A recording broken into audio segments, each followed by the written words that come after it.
We have the right to be cocky, to be very honest. However, we ain't stupid. Forget dance line training in the summer. We won't be doing that at all. Like, I cut it out completely. You got, as a parent, have to be able to say, I trust you. I believe you have my child's best interest. You might not even be there by the time you see the results of the work that you're doing. The idea that you're going to come here where I want excellence, I need you to be excellent everywhere. Even if you don't want to be a professional dancer, dance for Cardi B, Beyonce, dance for Ailey or whatever, even if those are not your goals, you have a goal of dancing for a college program, and the requirements for those teams are increasing tenfold each and every year. Like, there are people who come from Clayton County who are now dancing on stages with people like Usher and Chris Brown and Cardi B and Missy Elliott, and they came from this neighborhood. They have something to share with you, whether you think you want to be in their position or not. I want you to see that it's possible. Let somebody else guide you, but be supportive. Be supportive and cut the check for the other person that's Cut doing it. the shit.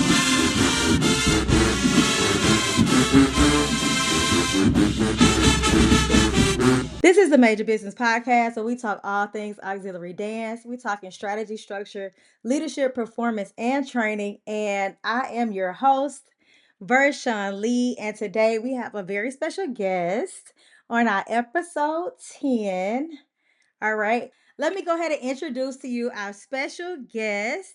She's a veteran high school dance coach, and she's currently coaching the Majestic Dancing Dolls of the world famed Jonesboro High School Majestic Marching Cardinals. She's a former 14K dancer at Bethune-Cookman University. She's the founder of On the 50 and the original HBCU Danceline Combine. She's a serial behind the scenes girl. She make all the magic happen, but she'll never tell you about it. Let's go ahead and welcome to the room, Miss Ebony Harris. Hi. Hey girl, hey. I know right now the talk of the town is the HBCU Danceline Combine, because that just happened this year, February 28th. From your faculty to the dancers, the parents, and everyone that I encounter at the event, they all thoroughly enjoyed the event. So, can you just talk a little bit about how you started, why you started, and so your takeaways from this current event? Ooh. Okay. So 3 years ago, well, really 4 years ago. 4 years ago, I was still knee deep in high school coaching. I had dancers who were graduating, leaving, going to college. I knew of dancers that were leaving, going to college, but everybody, or majority of them, had no answers. They had no plan. Everybody was starting late, essentially. They hadn't been preparing, they hadn't been training, they hadn't been doing the research.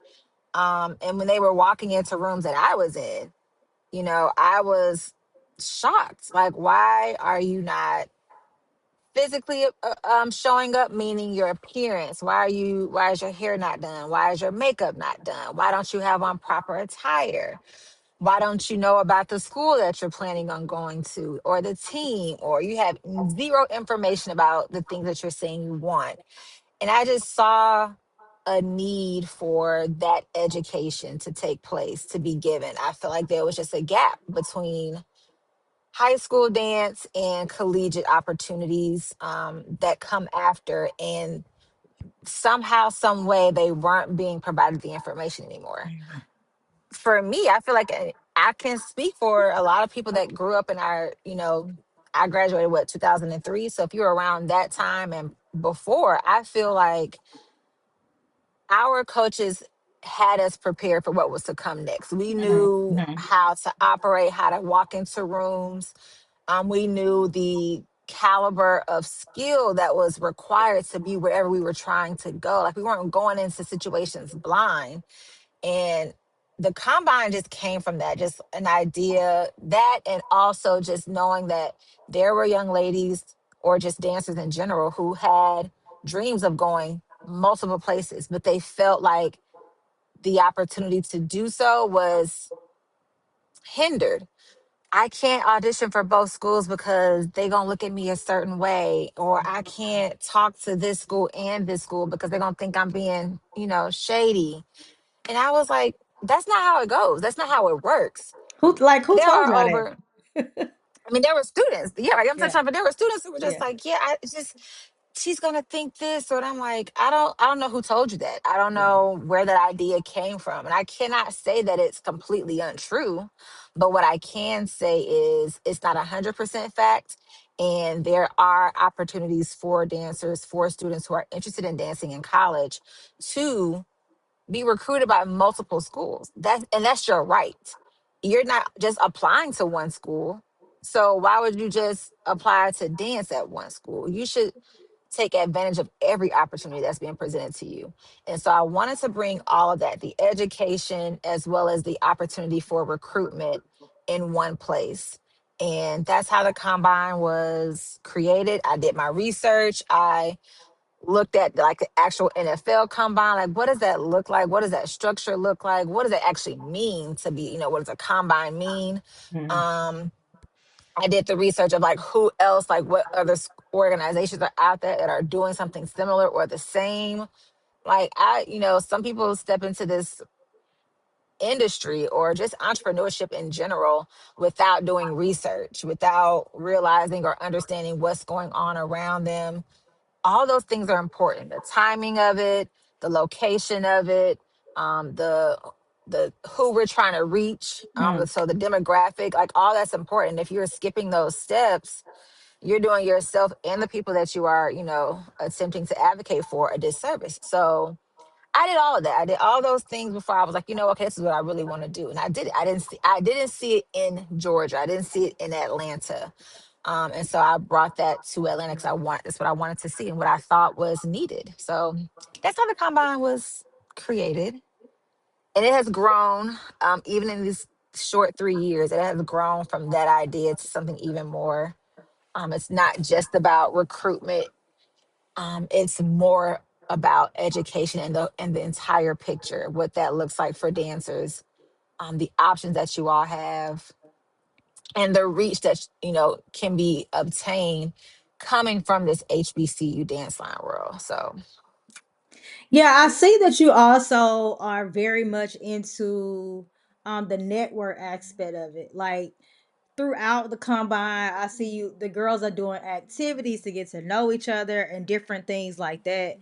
So what does that actually mean to, like, why is that important to you that they not only just have these opportunities but that they interact, and what have you seen come of this? it's cliche, your network is your net worth.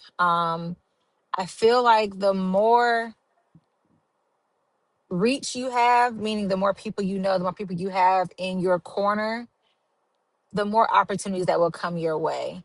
It might not be an immediate, something you see immediately, but what I like to stress and what I like to teach is that you never know where you're going to end up. You never know what door you're going to walk into.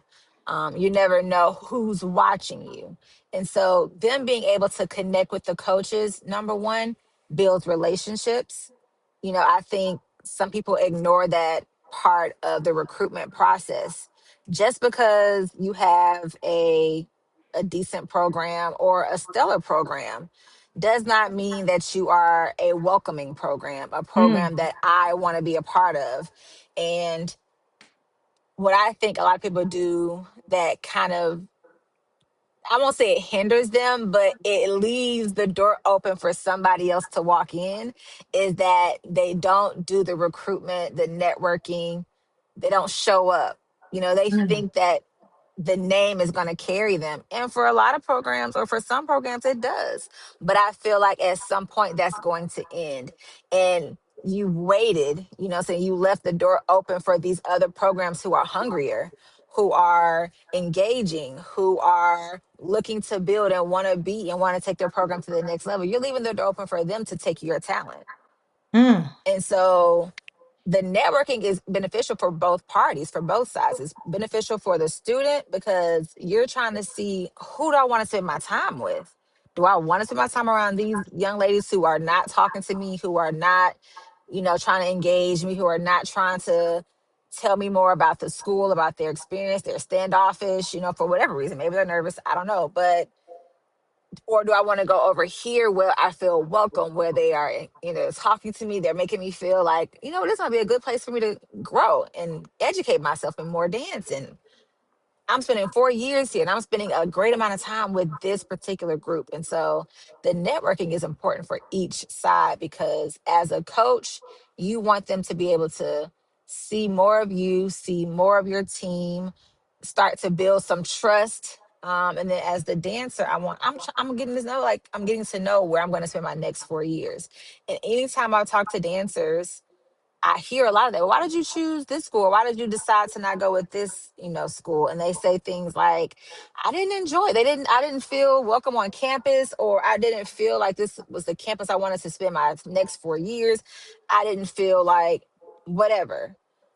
So I think networking is played a major role because not only is it going to benefit you in the future when opportunities arise, because again, you never know who you're working with, but Mm-hmm. in the immediate, I'm making decisions about my future and I'm thinking about you. And if you are not making me feel important, I'm gonna go ahead and go to the next. Mm-hmm. Mm-hmm.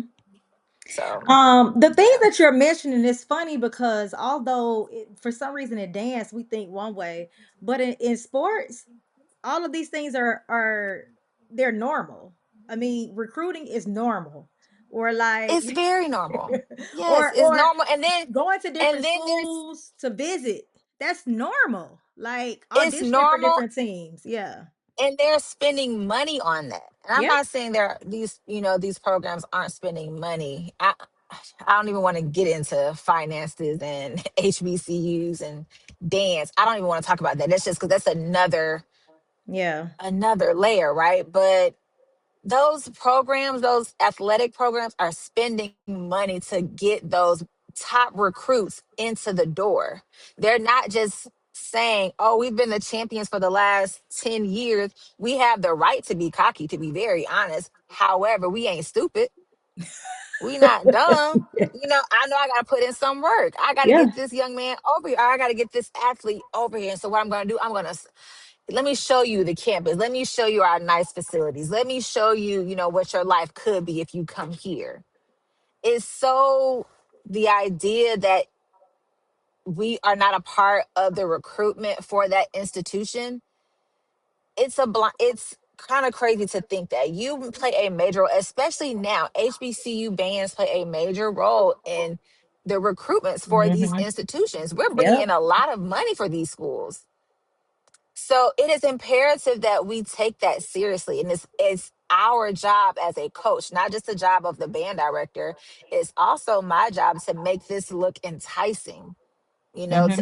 and to be able to back that up, not just, show you something, this nice picture, and then it really be some BS. But I want to entice you and I want to be able to back that up with the quality of the program, with the work that we're going to do in the community, with, the work or the opportunities I'm going to provide for you. Like, all of that plays a role. And so everybody has to step it up. And I'm not just talking about the smaller schools, I'm talking about everybody, because I feel like everybody got something to work on, Yeah. every single program, because I reach out, I communicate with, I talk to a lot of, there are over 50 plus HBCUs that have dance programs, not just dance lines, but including like the dance departments as well. Because there are some schools who have dance departments and don't have dance lines. So I'm talking about all Yep. HBCUs that provide dance education or a dance program. And I hear from half of them throughout the year. And then I hear from even less consistently, just about recruitment. And I really do want to shout out, and this is no shade to anybody, but there are some programs that show up everywhere all the time. Mm-hmm. South Carolina State shows up everywhere all the time. Tuskegee shows up everywhere all the time. Mm-hmm. Benedict shows up everywhere all the time. If I missed you, it is no slight. I just don't have that type of a brain. But understand, like, there are other programs that are not showing up Yeah. at all in any way. And then it shows in the Yep. product. To me, that is a reflection of your program. And I look and see throughout the season, I'm like, yeah, that tracks. It tracks that you're a field show, you know what I'm saying? It tracks that your numbers are okay. It tracks because your recruitment was questionable. Yeah. Your engagement was non-existent. So even if it's not me, I encourage every dancer, every coach, high school and collegiate, to do your part, do the research, show up, because it's popular now. It's heavily popular now. And it was, it was cool back in the day, but it's heavily popular now. There's going to come a time where there's going to be a shift. And I don't want for the shift to affect us in a way that we lose programs Mm. because we don't have the numbers, we don't have the interest. You know what I'm saying? So, Yeah, I feel like in order to maintain those sport programs that are winning, right? They have the record, but they're still recruiting. It's because they want to maintain, right? And then the other ones got that to. are, because everybody, all of them are recruiting, but the ones that say the program has been down and they're trying to get up, well, they're going to be recruiting, right? So everybody's recruiting for various reasons. And so in this, but the girls, like you said, but the girls see it, and with you being a high school coach, you you have a squad of, amazingly talented young ladies, but the opportunities sometimes seem slim, and it's kind of like you see it firsthand because you're their coach. You're not just an Yeah. outsider. So you're seeing the lack of, like you said, of people showing up. So yes, I do also wish that we will adopt that same principle because it's necessary. Like it's necessary, and even for parents, like to see the people show up and to see, because they want to take their kids to these schools. The girls are dying to go to these, some of these big schools. They're dying to go, but I mean, like you said, they just sometimes they don't feel the need, or maybe it is the funding for whatever reason, we don't know. But like you said, it will shift, and so we just hope that everybody will get on board. What I do want to ask you next, though, is about the technical training. I know for your girls, you do a lot of cross training. And when I say cross training, for those that don't know or don't understand or know about the dancing dolls at Jonesboro High School, but the girls train real hard, right? And they're not just doing Yes. choreography, and it's not just field show choreography. There's variety, right? And so, what I also understand and know about your program as well is that you are making sure that these girls are prepared to go anywhere, not just HBCU. So why is that important to you? And I mean, if you want to give a little bit about your process that maybe could help another coach see your side and maybe want to implement these things into their program. Yes. I think anything that I've done, whether it was coaching or producing, it's always been because I wanted to see something and I wasn't seeing it, or I wasn't being given the opportunity, right, to be a part.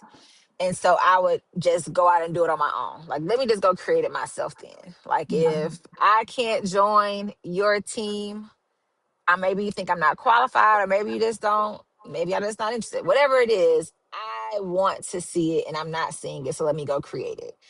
And when I came onto Jonesboro, I had already been coaching for a number of years with other high schools, but it was different.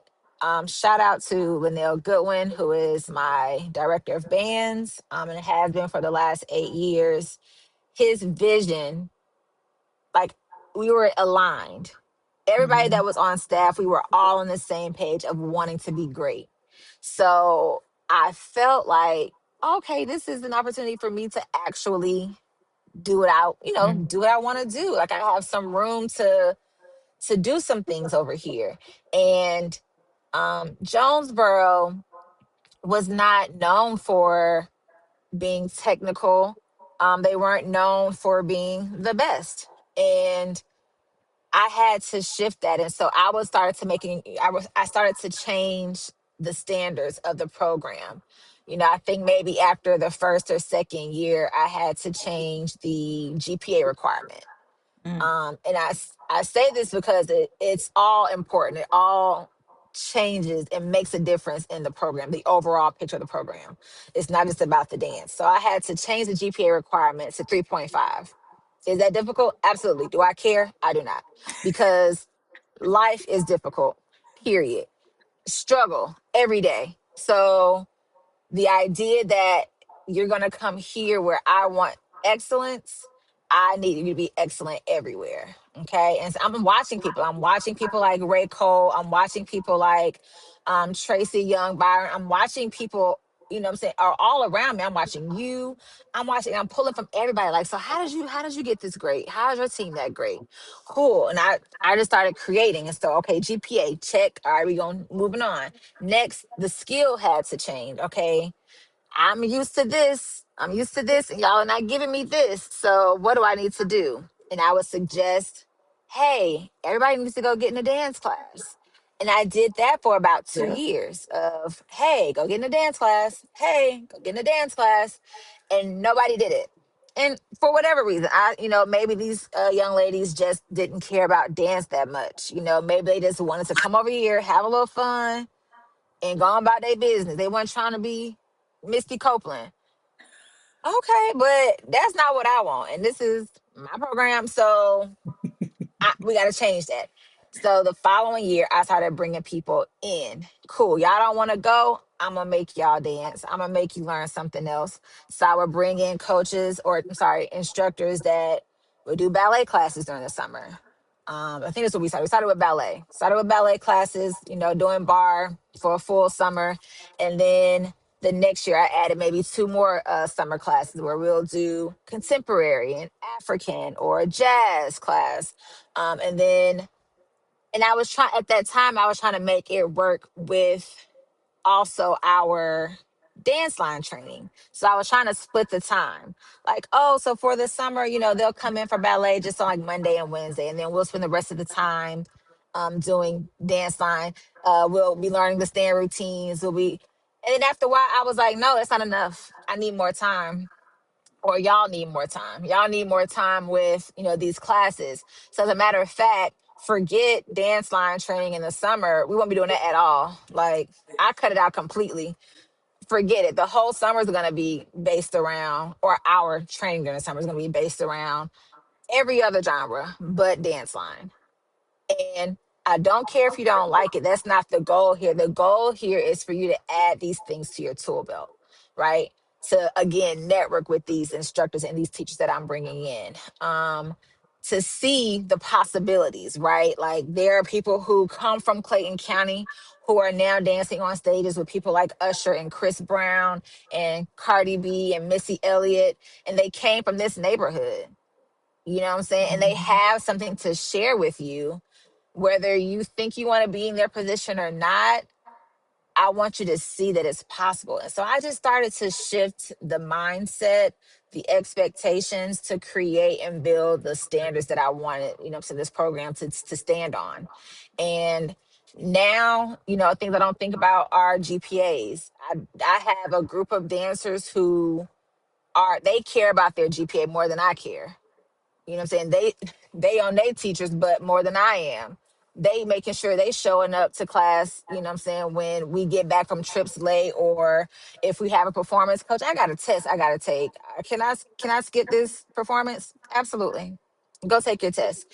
So that shifting of the mind of the GPA a couple of years ago shifted, the caliber of people that I was bringing into the program. Mm. That shift in adding those genres of those styles of dance to their training in the summertime shifted the type of dancers who came to the program, who came to the auditions.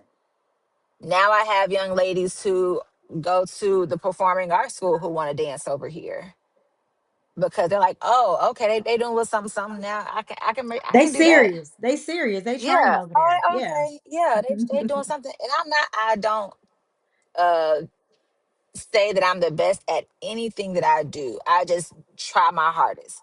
And that is my intention for them as well. Like anytime y'all step into a room, y'all gotta at least try. And the goal is to be the best that you can be.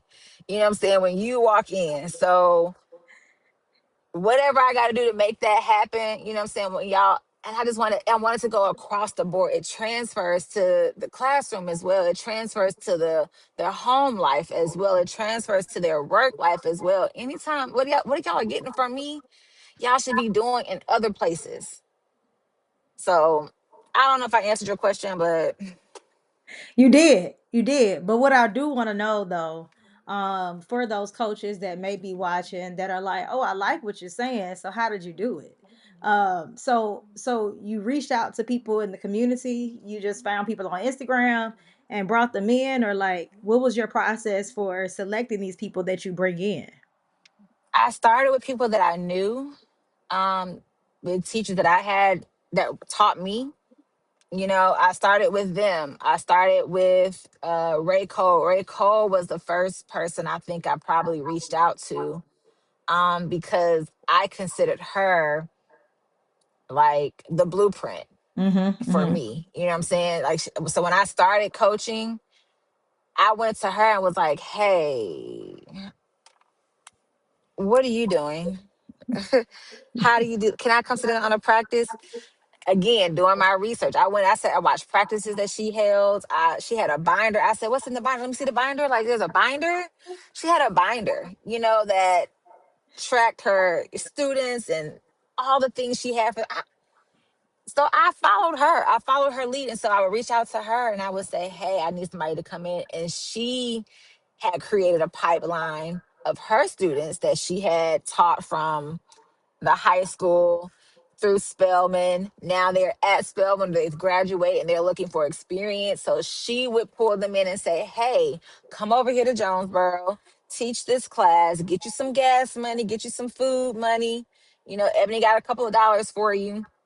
But they were knowledgeable, they were young, they were hungry, Mm-hmm. and they were inexpensive. And so if especially those who are like, I don't have a budget for that, there are viable options. Mm-hmm. I wouldn't Mm-hmm. just go out and just pay anybody $25, and because you're gonna get $25 worth. But Or I also wouldn't just be asking people to do things for free. For me, free, no. correct, It's not. I need it done correct. right. Like Yeah, yeah.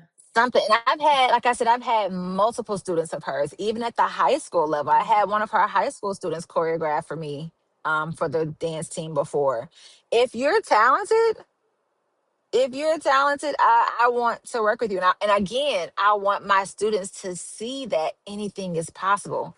They are the same age as you.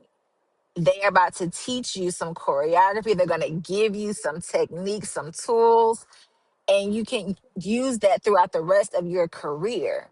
And y'all are the same age. So imagine what you could do if Mm-hmm. you focused, if you took those classes, if you continue to show up for yourself, where you could go at this same exact age. And so, yeah, I started there. I would start with like student teachers. Again, she had a beautiful network of dancers. Shout out to Pinky, um, who came in and worked with the girls. And then after that, I would just go, like, I would see somebody somewhere and I'm like, "Ooh, I like that. I like what they're doing. I love their energy." And I would reach out. And sometimes I wouldn't get a response back depending on the person. Maybe they was busy, child. And I would go on to the next. But my goal was to, when I was looking for somebody to come in, I was looking for certain things. I was looking for experience. I was looking for performance quality, things that I knew we were lacking in. I was looking for those things in those instructors. And I would say, okay. And I just, being a dancer, I also knew what was beneficial, what would be Mm-hmm. Mm-hmm. helpful. I'm sitting here and I'm watching the industry. So I understand that things are starting sooner, happening faster, um, and they're becoming more and more prevalent. So, or the opportunities are becoming more prevalent. So, I'm seeing that dancers are now starting to dance in heels, or the requirement, you know what I'm saying, to dance in heels is starting at the collegiate level. Mm-hmm. So Mm-hmm. you need to be training now, because if you choose to go to a college that chooses to dance in heels, I want you to be a little bit more prepared. I don't want it to be your first time. So I'm gonna incorporate that into my training. I'm seeing that dancers are now being chosen at super young ages to be a part of commercials, music videos, all kinds of stuff. And so that commercial style of dance is important for you to grasp. So let's get some more hip hop classes, some more jazz funk, some whatever. Let's add that to the mix. So just being able to watch the industry, to kind of have my, finger on the pulse, I think that helps as well. Not ignoring that the facts are, at some point this HBCU thing is going to end for them. It's going to end, whether it ends in high school or college. Nothing Mm-hmm. after college is HBCU. Right. Professionally, Right. professionally, I'm talking people are, they're booking dancers, professional dancers, to do that style of dance. But those dancers are not just skilled in HBCU dance, they are skilled in multiple areas of dance. And so that has to be the mentality, is that this is not the end. This is just the beginning. This is just a Mm. stepping stool. You know what I'm saying? Like, you are going to get so much from this. However, this is not the end, which would bring me to a point that, to be honest, you don't need no more than 2 years of a HBCU dance line, high school level. If we're being completely honest, like, 2 years, you should be out of there. Shoot me. Yeah. Okay. Well. 2 years and be out, because you should be spending your time preparing for the bigger picture. Mm-hmm. Mm-hmm. Yep. And what I mean by that is, even if you don't want to be a professional dancer, dance for Cardi B, Beyonce, dance for Ailey or whatever, even if those are not your goals, you have a goal of dancing for a college program, and the requirements for those teams are increasing tenfold each and every year. There's Back when I was dancing, majority of the teams that were performing did not perform technical skills. Mm-hmm. Majority. There were very few teams. Now everybody is trying to incorporate technique into their choreography, which is great. Awesome. That's awesome. But if your focus is just HBCU style, and you're not taking hip hop, jazz, ballet, contemporary, modern, something, your chances of making those college teams are going to decrease. Mm-hmm. Mm-hmm. They're going to decrease. And so I say, you only need 2 years. And I came to that conclusion on the phone with one of my colleagues a couple of months ago. Like, babe, 2 years is really all you need, because you're just trying to get, as a teacher, you only need to get the style. Yeah. Okay. If you spent 2 years learning the HBCU dance line majorette style, and spent the other 2 years knee deep in a ballet jazz combo, that's really it. For the next 2 years, you can make any team. Yeah. You could make And any do collegiate anything team you went beyond. after, And do anything and beyond because beyond, now you're prepared for and do everything. anything Anything. beyond. But what for especially for my program is very rigorous. It's not an easy program to be a part of. It's time consuming.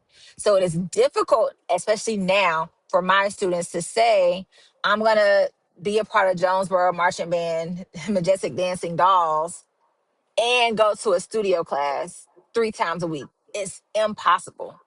Unfortunately, it is impossible. So you Mm-hmm. have to do more work. You have to do more work, meaning I don't have my weekends because I'm going to be in a class, or I don't have my Mondays off because I'm going to be in a class, or I can't make it to anybody's studio because of our schedule. So I'm going to download a online subscription course and work on my own at home, like that.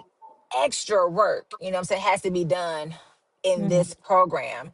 So I'm not out here just saying, hey, don't come back to my, to the team. But I am saying think long and hard about what it is you really want. If you really want to dance for the rest of your life, HBCU, you 2 years, 2 years. And you Because should be people spending those also other don't 2 years in the understand. studio. Yeah, people don't understand that if you only do studio dance and you go to a HBCU audition, it will be harder because, like you said, you don't have the style. Now, will someone take you because you have great technique? Absolutely, because they feel they can teach you the style. But can it be the Hmm. opposite?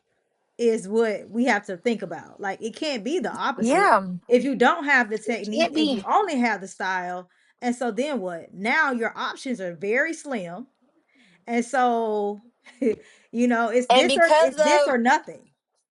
because of the work that you're doing in those studio settings, you're getting experience.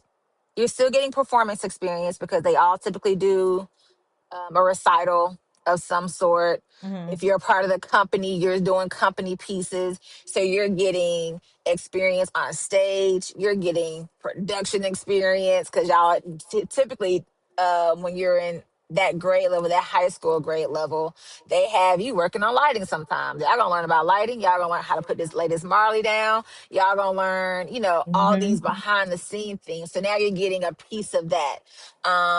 And then because you're taking studio classes regularly, you're probably going to be taking more than just jazz and ballet.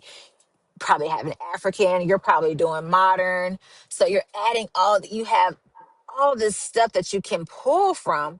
So when you do go to those college auditions, you might not have the style, but again, the style can be taught. I will say now, just from my perspective, my point of view, I feel like because it's so popular right now to work with marching bands, we are losing that training time at the collegiate level because they're preparing for Yeah. a Super Bowl performance. They're preparing It's for always this something. major artist music video, right? So they don't have as much time as they used to have. But typically that style, girl, will teach you that.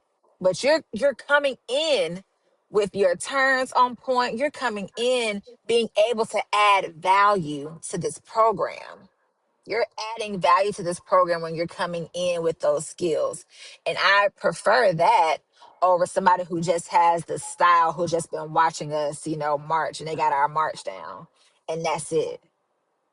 Mm. So consider it. Consider it. I'm not saying it has to be what I'm saying, your plan, the layout, the way you approach HBCU dance line, or high school dance. It doesn't have to be that way, but consider it. Consider what it is you're saying you want.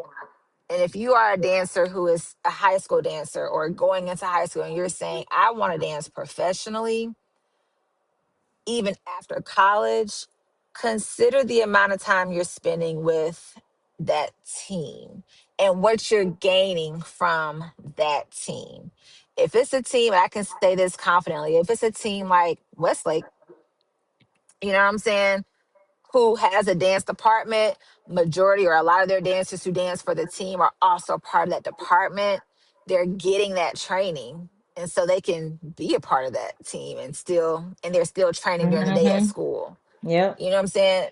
That's different, but there are more schools who don't have dance programs that do. So just consider it, just a thought, you know what I'm saying? Because my goal is to help y'all get prepared. So if you come to me, whether it's in high school or whether it's through On the 50 and you're like, this is what I want, I'm gonna be pushing you to be in a class versus a Be on team. that team. Well, also too, I mean, even that's even a note for coaches. It's kind of like stop holding these kids hostage. When you see when you see the talent and you see the progression, you see the hunger, then it's time to start having a different type of conversation. And I don't think a lot of them, not think, a lot of them are just not ready for that Yeah, conversation. And they're afraid to lose them because they have not trained the rest to be equal, right? Or but better. see, if you're afraid to lose somebody, that's on you. That means you're not doing the job you're supposed to be doing. That you're not doing the work that you're supposed to be doing. Again, we're talking about the full picture. So as you are recruiting, okay, even at a high school level, when you are recruiting, you have to be thinking about the future and not the present at all times. With the seniors that I'm missing or that I'm losing now, I started forgetting about them 2 years ago. I got to get you out my mind because you're about to be gone in 2 years. Yeah. And I have to replace you. And the person that has to replace you has to be of the same caliber or close. Y'all Yeah. not gonna be the same. That's that ain't gonna happen. But I gotta get something close to what I'm saying I'm about to lose. Yeah. And so if you're scared to let somebody go, you first of all you think about the wrong thing. That's to me, you think about the wrong thing. Your goal is Mhm. more so about the aesthetics, what it looks like to everybody else versus really putting in that work. That's why I ain't worried because whoever come over here gonna be doing some work. Mhm. Mhm. You're gonna be working, and when you're done, it's gonna be some results. And I'm gonna get what I want. I'm going to get what I want because I've done the work. I've made sure that you've done your work, and so my product is gonna always be good. I ain't worried about Yeah. nobody leaving. Or when they leave, you'll still see the same product because I've been recruiting. And well, you know what? Speaking of recruiting on the high school level, what does that look like? How do you recruit on the high school level? Because I get this question a lot when I'm talking to a lot of high school coaches. They're hmm very concerned about the retention of the team and how to get new girls on the team, like how to get them interested. So they have a very hard time starting or maintaining. So, but you don't have any problem with them kids walking in the door. So, what's your take on that? Um, I okay. So my take is you have to be engaged with the community. You have to provide those opportunities for people to see you. So if we're talking about at the high school level, that means I need to go see middle school kids, hell, elementary kids. Because just a note, you're not recruiting for yourself, you're recruiting for the program. And you're recruiting for you possibly not even being present. You might not even be there by the time you see the results of the work that you're doing. You Mm, know what I'm saying? So just that's number one. mm, Keep that in mind. But yes. elementary and middle school, because you have to be present and show up there. And I have to again give credit to the band director because he makes sure that we show up. I don't want to go to every single performance that we do, but I understand the importance of it. And he sees an even larger vision than I do. You know what I'm saying? Before I do. So when he's like, yeah, we're going over such as elementary school, I'd be like, how did this happen? How do we get involved? This ain't even our district. We not even over here. But I have to be honest. I've had dancers transfer to Jonesboro. We've had just period students leave their home counties, DeKalb, Fulton, Gwinnett. They would move to come over to this program. Yep. Yep. I thought that was crazy.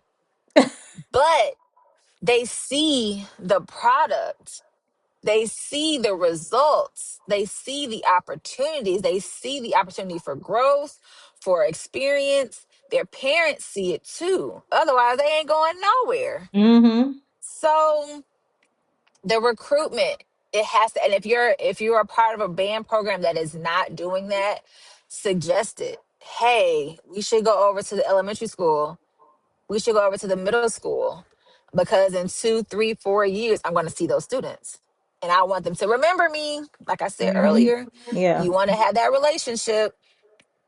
You want them to be like, well, I want to be like her, I want to be like that dancer in the front. That's what I want to be like. And so 4 years from now, your program It's thriving, whether you there or not. So that I think is a major part of the recruitment, being visible. I'm not super big and large on social media, but I do make sure we have a presence. I could be better for sure. I could be. Absolutely. But that's so time consuming. Very. So, more power to those who do that. Well, but I think that also plays a role. So if you are not doing the on-site visits to those schools and y'all are not being visible, then your social media presence should be heavy. It should be very heavy because again, you want them to see the product and Mhm. even the work that goes into building that product. So that behind the scenes, those shots, those videos, those little clips, those are important too. Because this ain't just no ha ha key, put on a cute outfit and make and some makeup. Nah, baby, we in the trenches over here. We running these hills. We running a mile every day. So yeah, that recruitment, just again being visible, whether that means on in person or online. And then making yourself available, which can be difficult. If you're like me, you don't really like people all in your business. You don't like people reaching out to you. How do you get my number? But but when they be like, hey, my daughter, what I'm saying, or my child is interested in coming to Jonesboro, um, or my child is interested in coming to whatever school, take that seriously. Take it seriously because they saw something. They saw something that makes them want to reach out to you and connect and say, my child wants to be with you. So be available. You know what I'm saying? It ain't got to be all day. Set your little hour, your office hours. My office hours are from 9 to 5. Set your office hours and yeah, like be available. Be available. You see kids in the hallway when you walking somewhere or you at a game and they speak back. Speak back. That is very important. Them kids will say in a minute, I Speak ain't coming, back. y'all coach me. And could very Mm-hmm. well be great talent walking around your school building, but they say you mean. And I mean, only because you didn't speak. In their eyes, that's kind of rude. Mm-hmm. So I don't want to And be a so part. while I am mean and I have high standards, I speak to everybody. You are not mean. You're just and you're an introvert, and people don't. You know how they have this new term now, where like the introvert. What is it? It's I can't think of what it's called, but they got a new term. I Mm-hmm. think I'm in that category too, where you can be out, but you can also be in, and and you're kind of a combo. Lastly, I want to ask you, a lot of it's become very popular for band directors to want a dual team. So they want the teams that are doing the dancing and the flags, okay? And oftentimes they'll say, "Hey," when they reach out or, whatever, they post, they'll say they're looking for someone from NCAT because that's all we know, right? In terms of HBCU, that's really the only team that's doing it. Well, I won't say the only team that's doing it, but that's the only team that's doing it well. So, because I mean, there Mm-hmm. may have been Mm-hmm. somebody come along here now lately, I don't know anything about, but I they're ain't the seen ones nobody, that's but doing it yeah. well, and for a very And long consistent. time. Yes. Mm-hmm. And so, I know people don't know that the dolls are actually doing both. They do flag and they dance. How do you maintain that and make sure they're proficient in both in I preparation for ask the for season? help. Yes, I enlist help of somebody else. That is not my lane. Now, while Southwest DeKalb, which is my alma mater, while we had to do both, um, and I can't even remember. I don't even remember like if there was somebody that taught us. I'm so sorry if there was. I just remember we had to do it. And I remember going to Home Depot and buying a PVC pipe and practicing at home. And that was our flagpole because we they wasn't buying no actual flagpoles. So we were using PVC pipes and wrapping that flag around that PVC pipe. But I it I enlist help because while I have the experience, that's not my expertise. So that's number one. And I'm going to enlist the best that I can afford. Okay. Because there is some that are the best, like there are some that are the best, but they're not in the price range. So when I initially started, I was looking at, who is the best to me? Forgive my language, but it was like the predominantly white schools, because that's what they do. They were Yeah. color guard heavy. They whipping them flags up, them rifles, they going crazy. So I was like, let me get one of them to come over here and teach us. But the issue with that was they weren't available because they had their own training to do with their own teams.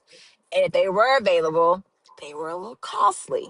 So I was like, So I said, do we have somebody? And I did my research, and sure enough, who did I find? Coach Ken, Coach Kendrick. Okay, he to me is the best. Now, to who you like, that's on you. But to me, I like him. Love him. He's gonna give you the information. He's gonna train. He don't take no mess. He gonna tell you don't look right. He gonna tell you to fix your face, your hand, your leg, your toe. Yep, that's who I want, and that's who I got. But Hmm. how often do they practice, like splitting the time? I remember when I was doing a dual program and we had a separate coach, and it was difficult for us to figure out the split the time part.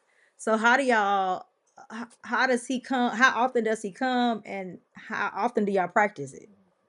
What I love is that it's just me. There is no other coach. So I don't have to split my time with anybody, right? I set the schedule. Now, let's just talk about me. So for anybody who is a single coach and who is looking to have a dual team, hire out. Okay, hire out. Find somebody who can work within your budget and the timeline that you need. So when you're setting up your summer schedule, because I don't bring anybody in during the actual season consistently. They might come back for a review, something like that. Mhm. But their training typically happens in the summertime. So I will set up the schedule for the summer camp, and then I will place everybody in. And so summer camp is typically like 3 to 4 weeks, depending on how long band camp is. So we got 2 weeks of dolls camp regardless. And then band is either 1 to 2 weeks as well. So over those weeks, over those 4, 8, 12, 16 days, I'll say, Coach Ken, can you come on 1, 2, whatever, whatever days I have open during these times. And so they'll get about, let's just say, 8 to 12 hours, Total. eight total. Mhm. And you have to learn, because especially if you're new, you have to learn the foundation, the foundations of color guard. If you're a veteran, you're learning probably another, um, what's the word? I was going to say tool. So you'll use another piece of equipment. So we do flag, but we also have um, the swords. They're not called the sabers. The sabers. And we have swing flags as well. So they're like the smaller but like large material flags. So if you are a veteran, you'll move on to another piece of equipment. And he'll come in and he'll set a piece. He have the music. So we'll say, hey, this is the song for the year, or at least for this first, half of the season. This is the song. And to be very honest, I'm only getting one routine. And if we get two different ballots, it'll be the same routine for the second ballot. We'll just make it work for that song. We're not doing, So we gotta basically, work smarter, he's not setting harder. choreography. He's not there long term. He's just coming to choreograph. He's teaching skills and setting choreographing the actual flag routine, and he out of there. That's it. Out You of just there. take that and have them to rehearse that as part of the Right. show, and that's how you work Correct. it. And then if there are things that I'm like, of course, I have the experience. I have limited knowledge, so I know what's right and what's wrong. Your hand is wrong. You catching that flag wrong, whatever, whatever. If I see something that's really not being fixed and I can't fix it, I will call him like, hey, can you come back? Because they're not grasping this skill that you gave them. or this isn't really working out, or we didn't get enough choreography. The song is longer than expected, so we need some more material. And because sometimes I be trying to add choreography, and I'm like, that's not for me. I called him back. Can you come back? Okay. And again, because even if I do try, I think I can do it. And I will. I will add something. And he be like, yeah, I saw. He'll call me. Yeah, I saw you added something. Yeah. Mm-mm. He's like, oh, I thought that was cute. Don't do that. Okay. Because that's his expertise. He's good Right. at the formations. He sees the pictures that I'm not seeing. So I'm just gonna let me get out the way. Let me get out of the way. Go ahead, coach. So yeah, hire out, find somebody in your budget, even if it's just an introduction, because what band directors do, and I understand they don't have an understanding of the time it takes to learn. I think when bands get new music, they can learn it within a week, a couple of days, one Mm-hmm. day. For dancers, it's not that way, especially not for the majority. So there might be one or two people who can learn in a day. There might be three or five that can learn within the week. And then you might have the rest who need a week and a half. And so y'all need to be on the same page and be realistic. If they come to you and say, I want to have a dual program as y'all are starting the season, your response should be, cool, we can work towards that. We're gonna bring somebody in. We might not be able to get on the field this year, okay, with that, right? But we can start. We can bring him in, get them familiar, because we gotta buy equipment. Yeah. That's some money. Do we got the money for that? Okay, we gotta learn how to use the equipment. So that's some time. And then by the time we get done with that, the season gonna be over with. So we'll get started this season. Next season, we'll probably be able to put them on the field. Yeah. But everybody needs to be on the same page and be realistic about the expectations and what can and cannot be done. Being that you are going into your and already have started planning for your fourth year for Earn the 50 for the HBCU Danceline Combine, what piece of advice would you have for parents and for dancers that are preparing to come for next year? Parents should have a team, a network as well, of qualified advisors for their dancer. Meaning, you have a dancer who goes to a studio or who dances on a team. Um, you should be connected to that coach in some way, comfortable enough to at least send an email and say, hey, this is what such and such wants to do. What can we do? How can you help us achieve these goals while she is here with you? You need to be able to have people, more than one person, preferably. You should have multiple that you can pull from, um, ask questions, get advice, because what I'm seeing is that you all are going into this as like a momager, right?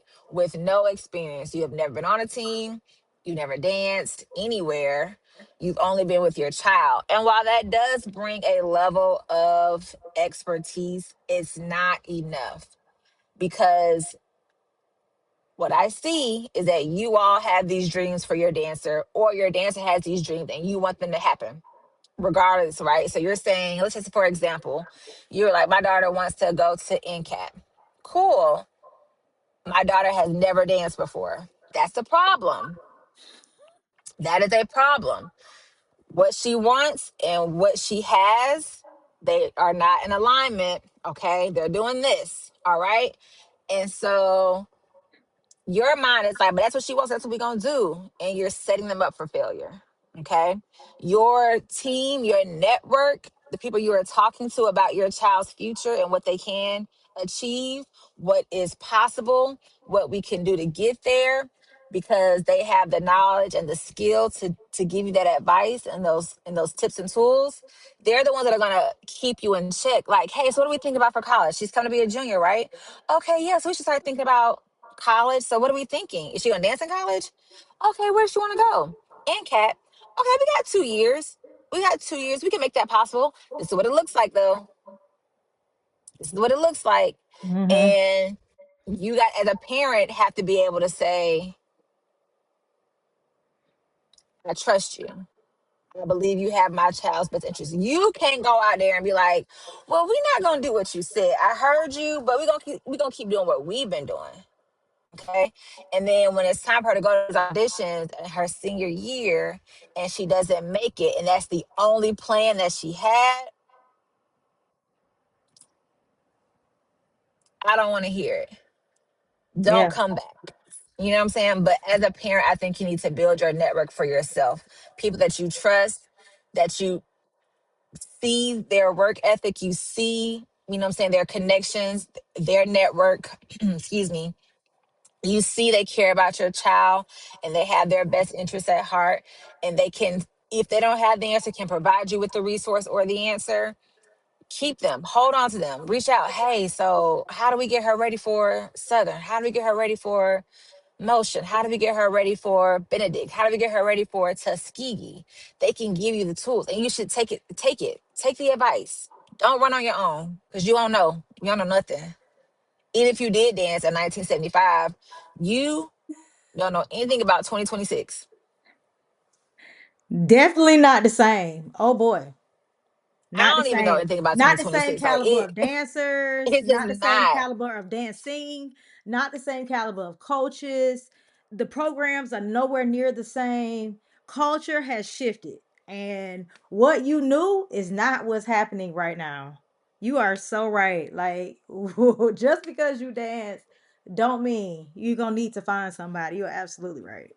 And don't put that on your child. Don't put those expectations on your children. What you did a interview with a couple of my girls, and you asked them about that. You asked them, like, how can parents be of benefit to U.S. students, and they were like, be supportive, Mm. be supportive. You know what I'm saying? But if I come to you with something, if I come to you and say, Mom, this is what I need, this is what's required, for sure do the research. Don't go out there blind. Do the research. Let me talk to the teacher. Let me, Google that. But don't try to run on your own knowledge when this is not your lane. Unless you are embedded in this industry, in this culture, I would give it up to somebody else. Let somebody else guide you. But be supportive. Be supportive and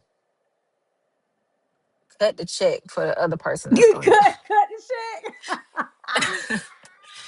Cut You the ain't check, lying. cause Oh my God, you ain't lying. Because it's gonna cost some money for sure. So be ready yeah. to go ahead Yeah, and just make that yeah. payment because it ain't gonna be free is not what you want. I have to keep saying that because people want to ask for favors, and this ain't that. This ain't that. Like this is not the time. You are playing with your child's future if you're trying to get something for free. Um, And, and another piece of advice is, don't wait to the last minute. Your child is gonna wait till the last minute. So if you're depending on your child because they're the ones who are dancing and they're the ones who kind of are, it is their responsibility. However, they are children. mm, They are mhm, children and they are not responsible. Okay, they're just not. So as a parent, start to plan ahead. Um, when it comes to them going to college visits and auditions, or not even auditions, but it's like college visits and workshops and stuff. Plan for that. Plan for that as part of their training, right? If we're looking at the layout, the big picture, let's talk about a sophomore who's getting ready to go into her junior year or his or her junior year, and what should be happening. And what should be happening is you all are looking at colleges. We're talking about college or next steps and what that looks like. We're talking about schools we're possibly interested in. And so we want to go kind of see them at some point. We might not do a college visit, but maybe we'll go to a game that's in the area when they come into town. So we'll go to a game and we want to be able to try to get to the coach and talk to the coach. Hey, she's a junior, rising junior, rising senior. She loves to dance. She might want to go here. We don't know just yet. Mhm. Get some information. Get some information. Cool.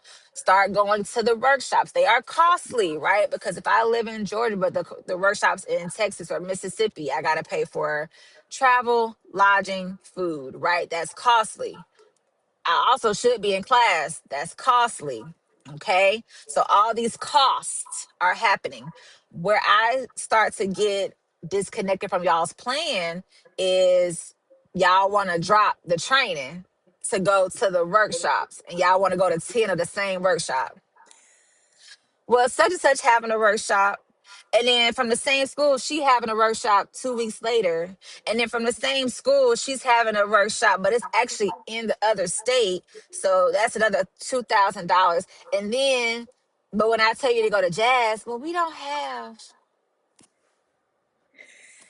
spent $10,000 going to these workshops. Now, what?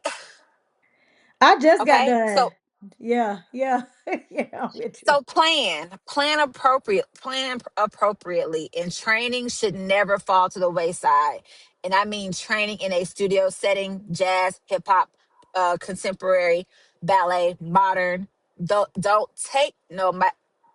If y'all pay for a majorette class and I see you, we gonna have some words. Those classes should never fall off in order for them to go to a school specific workshop. Yeah. They need to be visible. Yes, they need to start building relationships. Yes, but there is a way to do that economically. Mhm. Yes. Mhm. Social media connections, hit them DMs up, emails. Hey, my name is such and such. I attend such and such. I'm in this grade. I'm interested in your program. Here's a video of me dancing. I learned y'all's field show from last week. That cost you $0, Mhm. and you connected and they see you. And now you don't have to spend $500 on a flight, a hotel, another $500, and then however much it costs to go to the workshop. It's not that you shouldn't go, you just need to go to all of them. You don't need to go to all of them. Okay, so plan accordingly.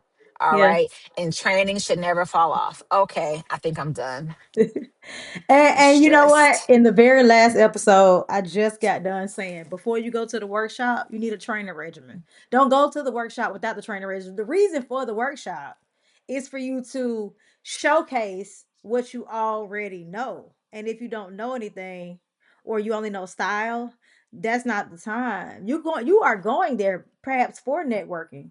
You are going there to, just to kind of test your knowledge. It's the test. This is you do the trialing in the classes. You do the testing at the workshops. This is not for both though. This is not workshops. They say it's for beginners. I mean it is. You can't go in there just so to for a reality check. But if you're serious about this, you want to go in there already prepared. You don't want to walk in there looking crazy. So yes, Hmm. yes, and it's funny that you're saying that because you see it, and that's the thing that people don't realize. Like we didn't seen it. We've seen all these I done girls make seen all it. these mistakes, and we say these things, and they don't take us seriously, and we also telling the parents, and they do their own thing, and then later on, it's like you was right. I know. I tried to help you. So I yes, did. parents, dancers, coaches, please listen. And you have resources now. She just gave you some. You need to build your network of people, right? Of advisors. I love the way you said that. Of a network of Hmm. advisors. Okay. You have a Hmm. network right here. You can reach out to On the 50, Coach Ebony Harris. You can reach out to Choreo Oh. You Dance. You can Hmm. there are resources. And you just gotta start somewhere. We're connected, we're all connected because I ain't gonna do nothing but chit chat pass you over there. Okay. And then Hmm. be like, okay, and then next you need to go to this. Okay. And then, oh yeah, Hmm. you need to go to so and so.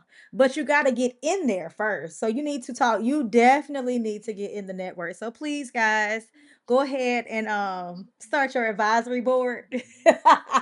You can go ahead and start Yes. on the 50. Yes. All right, this has been another great episode talking with Coach Ebony Harris of On the 50, founder of the HBCU Danceline Combine. She's given us so many great tools, resources, tips about what things that we need to do in this industry to maintain this industry, to maintain our parts in this industry, to go to the next level, what we could do now to go beyond HBCU dance.